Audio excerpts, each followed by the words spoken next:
จารย์ถิดมาห้องเพลงเนาะสิมอบหนึ่งผลงานกับเพลงนางคำยาสูบบ่จือซื้อเพลงเนาะจัดไป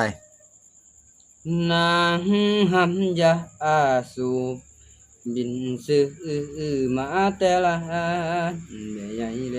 งขอสซองละ10 บาทลูกตื่นแต่เช้า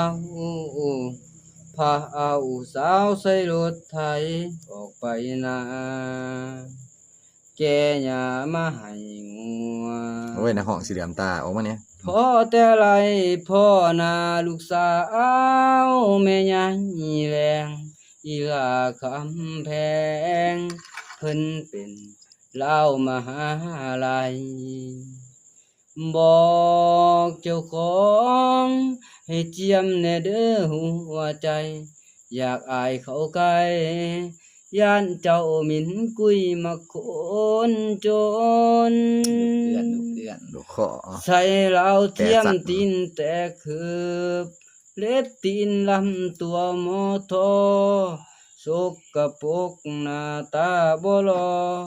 หน้าบ่เคยพอ